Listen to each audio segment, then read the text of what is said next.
Veda kids channel. Ramu தன் அறையில் உட்கார்ந்து ஒரு வெள்ளை தாளில் கிறுக்கிக் கொண்டிருந்தான். அவன் வரையும் படங்கள் அவனுக்கு திருப்தி அளிக்கவில்லை. விரக்தியுடன் தலையை குனிந்தான். சூரிய ஒளி ஜன்னல் வழியாக அவன் மேஜை மீது விழுந்தது. ராமுவின் மேசை மீது வண்ணமயமான பென்சில்கள் கொண்ட ஒரு பெட்டி இருந்தது. மற்ற பென்சில்களை விட பிரகாசமாக ஒரு பென்சில் மின்னியது. ராமு அந்த மின்னும் பென்சிலை எடுத்து பார்த்தான். அது மென்மையாக ஒரு ஒளி வீசியது. அதை வைத்து ஒரு பூவை வரையத் தொடங்கினான். அவன் வரைந்தவுடன் அந்த பூ தாளிலிருந்து உயிருடன் மேலே வந்து சுற்றிலும் பறந்தது. ராமு ஆச்சரியத்தில் தன் வாயை பிளந்து அந்த பூவை பார்த்தான். ராமு மிகவும் உற்சாகமடைந்து ஒரு பெரிய நீல நிற பட்டாம்பூச்சியை வரைந்தான். அதுவும் உயிர் பெற்று அந்த பூவுடன் சேர்ந்து அறையை சுற்றி பறந்தது. ராமுவின் முகம் மகிழ்ச்சியில் பிரகாசித்தது. அவனின் கையில் மின்னும் பென்சில் இருந்தது. ராமு தன் மின்னும் பென்சிலுடன் வீட்டிற்கு வெளியே ஓடினான். ஒரு பூங்காவில் ஒரு குழந்தை அழுது கொண்டிருந்தது. ராமு என்னவென்று கேட்க அக்குழந்தை தன் பொம்மை தொலைந்து விட்டதாக சொன்னது. ராமு உடனே ஒரு அழகான கரடி பொம்மையை வரைந்தான்.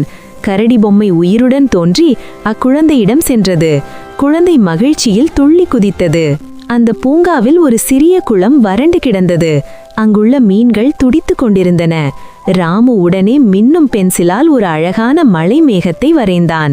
மேகம் உடனே நீரை சொரிந்து குளத்தை நிரப்பியது. மீன்கள் மகிழ்ச்சியுடன் நீந்தின. ராமு புன்னகைத்தான். ராமு தன் நண்பர்களுடன் விளையாடிக் கொண்டிருந்தான். ஒரு நண்பன் அவனிடம், எனக்கு ஒரு பெரிய பந்து வேண்டும் என்று கேட்டான். ராமு உடனே ஒரு பெரிய வண்ணமயமான பந்தை வரைந்தான். பந்து உயிருடன் வந்து அவர்கள் விளையாடத் தொடங்கினார்கள். நண்பர்கள் அனைவரும் சேர்ந்து ராமு வரைந்த பந்தை கொண்டு விளையாடினர். ராமுவின் முகத்தில் பெருமிதம் தெரிந்தது. ராமு தன் மின்னும் பென்சிலின் சக்தியை பற்றி சிந்தித்தான். அவன் அதை எப்படி நல்ல காரியங்களுக்கு பயன்படுத்தலாம் என்று யோசித்தான்.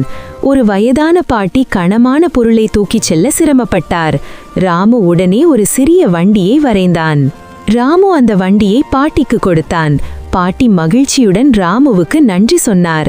ராமு தனது மின்னும் பென்சிலை எடுத்து இதுவரை அவன் வரைந்த அனைத்து படங்களையும் பார்த்தான்.